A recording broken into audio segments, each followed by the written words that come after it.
ಅಸ್ಪೃಶ್ಯ ಅಥವಾ ದಲಿತ ಸಮುದಾಯದ ಹೆಸರು ಹೇಳಲು ಸಂಕೋಚ ಮತ್ತು ಕೀಳರಿಮೆಯಿಂದ ಹಿಂಜರಿಯುವ ದಲಿತರ ಮನಸ್ಥಿತಿಯನ್ನು ಧಿಕ್ಕರಿಸಿ, ಇದೇ ಅಸ್ಪೃಶ್ಯ ಸಮುದಾಯದ ಯುವಕನೊಬ್ಬ ತನ್ನ ಸಮುದಾಯದ ಹೆಸರನ್ನೇ ಬ್ರ್ಯಾಂಡ್ ಆಗಿ ಬದಲಿಸಿ ಕಡಿಮೆ ಅವಧಿಯಲ್ಲಿ ವಿಶ್ವಮಟ್ಟದಲ್ಲಿ ಅಧಿಕ ಲಾಭ ಗಳಿಸುವ ಭಾರತೀಯ ದೈತ್ಯ ಕಂಪನಿಯನ್ನಾಗಿ ರೂಪಿಸಿ ಯಶಸ್ಸುಗಳಿಸಿದ ಸಾಹಸದ ಕಥೆಯಲ್ಲಿದೆ.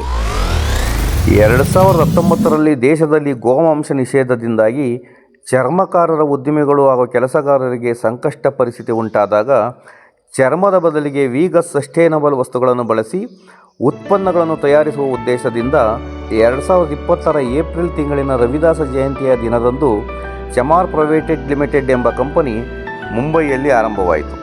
ಮಿನಿಮಲಿಸ್ಟ್ ಬ್ಯಾಗುಗಳು, ಪರ್ಸುಗಳು, ಬೆಲ್ಟ್ಗಳು, ಚಿಕ್ಕ ಪುಟ್ಟ ಆಕ್ಸೆಸರಿಗಳ ಉತ್ಪಾದನೆ ಆರಂಭಿಸಿದ ಈ ಸಂಸ್ಥೆ ತಾನು ಗಳಿಸಿದ ಆದಾಯದಲ್ಲಿ ದಲಿತ ಮತ್ತು ಇತರ ಕೆಳಜಾತಿ ಸಮುದಾಯಗಳ ಕುಶಲಕರ್ಮಿಗಳಿಗೆ ತನ್ನ ಚಮಾರ್ ಫೌಂಡೇಶನ್ ಮೂಲಕ 50% ಆದಾಯವನ್ನು ಮರಳಿ ನೀಡುತ್ತಿವೆ. 2024ರ ದತ್ತಾಂಶಗಳ ಪ್ರಕಾರ ಈ ಸಂಸ್ಥೆಯಲ್ಲಿ 4 ಮಂದಿ ನೇರ ಉದ್ಯೋಗಿಗಳಿದ್ದರೂ ಕುಶಲಕರ್ಮಿಗಳಿಗೆ ಹೆಚ್ಚಿನ ಉದ್ಯೋಗ ಲಭಿಸಿದೆ.